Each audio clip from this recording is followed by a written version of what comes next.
Happy morning मेरे प्यारे दोस्तों। आज है डे 303 और आज की टीचिंग में रोंडाबान हमें कह रही हैं, हम इतने बुद्धिमान होते हैं कि जब हमारी पुरानी कार अपने उद्देश्य को पूरा नहीं कर पाती है तो उसकी जगह नई कार ले आते हैं। हम पुरानी कार लौटा देते हैं या नया मॉडल ले आते हैं और अपनी नई कार में यात्रा जारी रखते हैं। तो ये एग्जाम्पल लिया उन्होंने आज कार का अपनी टीचिंग को समझाने के लिए। तो पहले हम एग्जाम्पल से ही समझते हैं। तो मान लो आपके पास कार है, अब वो अच्छे से नहीं चल रही है, कोई ख़राबी उसमें आ गई है या मेंटेनेंस ज़्यादा मांग रही है या किसी भी वजह से जिस पर्पस के लिए आपने कार ली थी। कार किस पर्पस से लेते हैं हम? ट्रैवल करने के लिए, अपनी लाइफ को कंफर्टेबल बना देने के लिए, है ना। तो वो उसको पूरा नहीं कर पा रही हैं। तो आप क्या करते हो? आप देखते हो, आप थोड़ी और सेविंग करते हो, बजट बनाते हो, नई कार खरीद लेते हो, नया मॉडल खरीद लेते हो, नई कंपनी की कार खरीद लेते हो, कुछ भी कर लेते हो, या उस गाड़ी को रिप्लेस करके चाहे सेकंड हैंड अलग ही गाड़ी ले लोगे पर उसको रिप्लेस कर दोगे किसी और चीज़ के साथ। क्यों? क्योंकि जो पहले वाली थी, पुरानी थी, वो अपना पर्पस पूरा नहीं कर पा रही थी। तो हम क्या करते हैं? रिप्लेसमेंट कर देते हैं। ठीक है, यही बात हमारे ऊपर भी लागू होती है। आप ये मान लो, हमें ये जो शरीर मिला है ये कार के जैसे ही है। जैसे कार एक व्हीकल थी जिसको हम ड्राइव कर रहे थे, तो मेन कौन है? हम। तो हमारा जो शरीर है वो एक कार है। ये जो हमारी बॉडी है दैट इज़ अ व्हीकल जो हमें मिला है हमें चलाने के लिए। और एज अ ड्राइवर अगर आप सोल को मानते हो कि सोल, आत्मा नाम की कोई चीज़ होती है, तो जो सोल है वो हमारा ड्राइवर है। तो एल्बर्ट आइंस्टाइन की डेफिनेशन एनर्जी के ऊपर, जो कि हम 8th 10th स्टैंडर्ड से पढ़ते आ रहे हैं, कि energy can neither be created nor be destroyed, it can transform from one form to another form. ना तो हम ऊर्जा का निर्माण कर सकते हैं, ना ही उसको नष्ट कर सकते हैं, ना ही उसका विध्वंस किया जा सकता है। ठीक है, उसे तो हम बस एक रूप से दूसरे रूप में बदल सकते हैं। सेम यही जो एल्बर्ट आइंस्टाइन एनर्जी की डेफिनेशन में हमें बता रहे हैं, सेम यही हमारी भगवत गीता में कहा गया है कि आत्मा अजर अमर है, अविनाशी है। ना तो आत्मा को पैदा किया जा सकता है, ना ही आत्मा का जन्म होता है, ना ही वो मरती है। ये तो सिर्फ अपना रूप बदलती है। रूप बदलने का मतलब कि जैसे ये जो हमारा शरीर है, ठीक है, अभी हम जिस भी जन्म में पैदा हुए हैं, जो भी हैं, लड़का है लड़की हैं, कहीं पे पैदा हुए हैं, किसी भी स्टेट में पैदा हुए हैं, किसी भी कंट्री में पैदा हुए हैं, ये आप एक जन्म मान लो अपना। ठीक है, तो इस जन्म में आपको ये शरीर मिला है, ये आपका व्हीकल है, ये आपकी कार है। अच्छा, ये जो बात अब मैं बताने वाली हूँ ये मेरा पॉइंट ऑफ व्यू है, मे बी आपका कुछ और हो। आप फ्रीली कमेंट में शेयर करना अपने पॉइंट ऑफ व्यू, पर मैं अपना डिस्कस करती हूँ यहाँ पे, जितना मैं अभी तक समझ पाई हूँ। कि जन्म से पहले, जब हमारा कहीं पे जन्म होना होता है, उससे पहले हम एक पर्पस लेके आते हैं। पर्पस ये होता है कि जैसे मान लो पिछले जन्मों का जो मेरा रहा होता है ना, कि गिव एंड टेक रह गया होता है, तो मैं ऐसे करती हूँ कि चलो नेक्स्ट जन्म में जाके उसको पूरा कराती हूँ, इस तरह से पूरा कर दूँगी।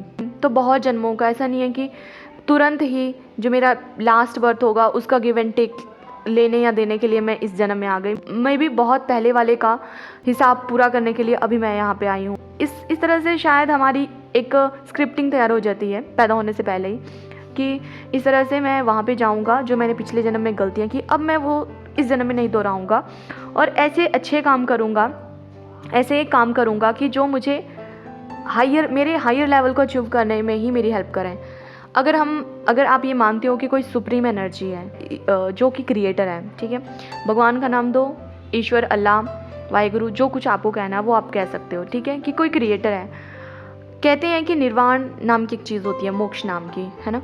जब आप उसे पाने की चाह रखते हो, और उसको पाने की चाह में हमें कुछ काम करने पड़ते हैं, अच्छे काम करने पड़ते हैं, खुद की एनलाइटमेंट करनी होती है, समझना होता है, भगवान को समझना होता है, सुप्रीम पावर के बारे में जानना पड़ता है, उनको समझना पड़ता है, कुछ इस तरह से रहता है। तो अगर मैं मान लूँ कि अल्टीमेट पर्पस मोक्ष प्राप्ति है, निर्वाण है, ठीक है, कि हर चीज़ से मुक्ति, हर तरह से मुक्ति, हर जन्म मरण के चक्कर से मुक्ति, मे बी आप इस तरह से समझ लो इसको। तो एक उसको पाने के लिए हमें क्या करना है? अपने कर्मों को अच्छा करना है। तो जो पिछले जन्म में हमने गलतियाँ की हैं, अब हमारा पर्पस रहता है कि अगला जो मेरा जन्म होगा उसमें मैं वो गलतियाँ ना करूँ, अब मैं उनको दोहराऊँ नहीं और उनको करेक्ट करूँ। उनको सुधारने के लिए मैं क्या काम कर सकता हूँ वो सब करूँ, है ना। तो एक स्क्रिप्टिंग टाइप हमने लिख ली। तो पिछला जो जन्म था वो पर्पस पूरा तो कर नहीं पाया, है ना। तो अब मैं नया जन्म लूँगा, नया मुझे व्हीकल मिलेगा, नई बॉडी मिलेगी, नई जगह, वो सब चीज़ें, नई नई चीज़ें, ठीक है। तो एग्जाम्पल में जिस तरह से रॉन्डा बर्न हमें कार का एग्जाम्पल दे रही है कि पुरानी कार आपका पर्पस पूरा नहीं कर रही है, वो ख़राब हो गई है, बार बार मेंटेनेंस मांगती है। आप उसमें जब ट्रैवल कर रहे होते हो तो कहीं पे भी धोखा दे जाती है, कहीं पे भी खड़ी हो जाती है, कुछ भी इस तरह से। मान लो कि कार से पर्पस पूरा नहीं हो रहा है, तो आप क्या करोगे? अब कितना दिन आप उस कार को चलाते रहोगे, फ्रस्ट्रेट हो जाओगे ना उसके साथ, इरिटेट हो जाओगे।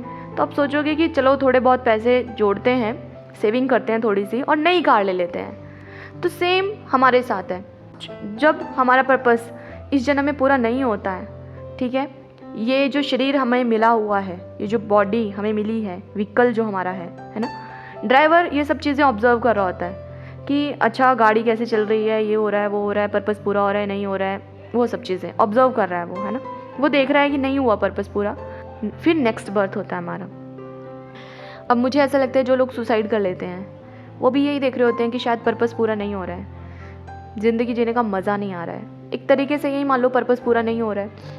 तो वो क्या करते हैं, सोचते हैं, उनको लगता है कि मर जाते हैं और सब कहानी ख़त्म, फिर नए सिरे से नई चीज़ शुरू होगी।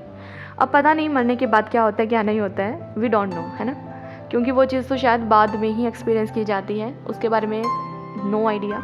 तो अब वो तो हुई सुसाइड वाली बात कि उसने भी ये सोचा कि यहाँ से पर्पस पूरा नहीं हो रहा है, मज़ा नहीं आ रहा है जीने में, लाइफ का एंड कर देते हैं। और दूसरा जो कि नेचुरल डेथ मरता है, वो भी अब जैसे कोई गाड़ी है, बहुत चला ली अपने, बहुत चला ली, तो एक टाइम होता है ना उसका भी, कुछ टाइम के लिए ही वो चल सकती है, उसके बाद तो उसके हर एक पुर्जा ढीला पड़ जाता है ना।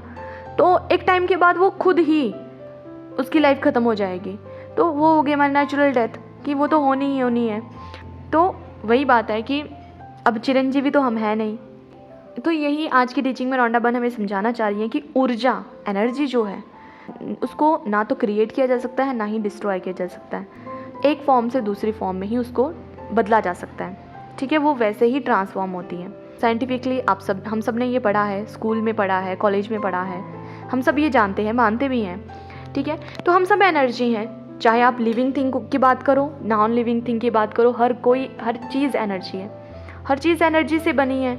और जिन्हें आप भगवान कहते हो, ईश्वर, अल्लाह, वाहेगुरु जिनको आप कहते हो, वो भी एनर्जी हैं। बस हम उन्हें कहते हैं वो सुप्रीम एनर्जी है, द सोर्स ऑफ एनर्जी, हम उन्हीं का पार्ट है।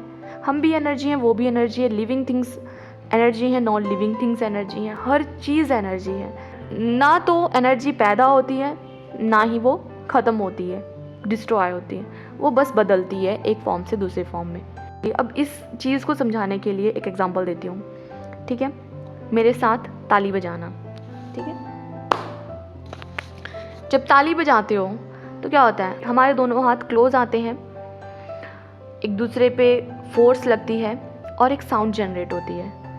तो अगर हम हाथों को फिज़िकल एनर्जी मान लें कि ये फिज़िकल एनर्जी है मेरी, शारीरिक ऊर्जा, है ना, तो जब ये दोनों पास में आते हैं, टकराते हैं, तो एक साउंड क्रिएट होती है, तो उसको हम साउंड एनर्जी बोल देते हैं। तो इस तरह से ये चलता है कि फिज़िकल जो एनर्जी थी वो साउंड एनर्जी में कन्वर्ट हो गई, ठीक है, पर वो ख़त्म नहीं हुई। जब हमारे हाथ दोनों पास में आए, टकराए, तो ऐसा तो नहीं था कि कुछ हुआ ही नहीं, हुआ ना, आवाज़ निकली ना वहाँ से, तो वो साउंड एनर्जी में कन्वर्ट होगी। इसी तरह से फॉर्म्स चेंज होती हैं, और जो एनर्जी होती है, वी ऑल नो दैट, कि ना तो क्रिएट किया जा सकता है, ना ही डिस्ट्रॉय किया जा सकता है। ऐसा कुछ नहीं है जिसको आप डिस्ट्रॉय कर सकते हो, और ऐसा कुछ नहीं है जिसको आप क्रिएट कर रहे हो, ठीक है। सब कुछ पहले से यहाँ पे मौजूद है और सब कुछ यहाँ पे ही मौजूद रहेगा। हाँ, फॉर्म अलग हो सकती है। और देखो, यही चीज़ भगवत गीता में कही गई है आत्मा के लिए। तो बस, we are the driver, we are the soul, so the soul is our driver. Soul ही हमारी ड्राइवर है जो कि हमारे व्हीकल को चला रही है। तो डरो मत, जन्म हुआ है तो मृत्यु भी होनी है, तय है ये चीज़, कभी भी आ सकती है, हमें नहीं पता, अनसर्टेन है, तो क्या पता कब आ जाए। इसलिए अगर किसी के लिए कोई नेगेटिव चीज़ें होल्ड करके रखी हैं, कोई ग्रजेस होल्ड करके रखे हैं, माफ़ कर दो, सबको माफ़ कर दो, जाने दो, कोई बात नहीं। जिसका जैसा कर्म होगा वो अपने कर्मों को खुद भोगेगा, आज नहीं तो कल। ठीक है, हमारे अपने कर्म हैं, हमारी अपनी जर्नी है, सबकी अपनी अपनी जर्नी है, तो सबको जाने दो, माफ़ करो सबको। इसलिए वही बात जो मैं अक्सर कहती रहती हूँ, किसी को माफ़ करना है तो माफ़ कर दीजिए, किसी से माफ़ी मांगनी है तो माफ़ी मांग लीजिए, और किसी से काफ़ी लंबे समय से बात नहीं की है तो बात कर लीजिए। ठीक है, अब ज़्यादा नहीं बोलूँगी, समझने वाले समझ गए और वो करेंगे भी। तो मिलते हैं कल नई वीडियो में नई टीचिंग के साथ। तब तक के लिए खुश रहिए, हंसते रहिए, मुस्कुराते रहिए, खुद को ढेर सारा प्यार कीजिए, खुद पे ढेर सारा काम कीजिए, ज़िंदगी से ढेर सारा प्यार कीजिए, क्योंकि ज़िंदगी गुलजार है मेरी जान। And happy birthday to all the beautiful people who was born on this beautiful day. Happy birthday dear, stay happy, stay blessed, सबका मंगल हो। और अभी तक चैनल सब्सक्राइब नहीं किया है तो कर लीजिए, बेल आइकन प्रेस कर लीजिए, और इन वीडियोस को दिल खोल कर शेयर कीजिए, दिल खोल कर शेयर कीजिए, और अंत में मेरे साथ कहें, सबका मंगल हो।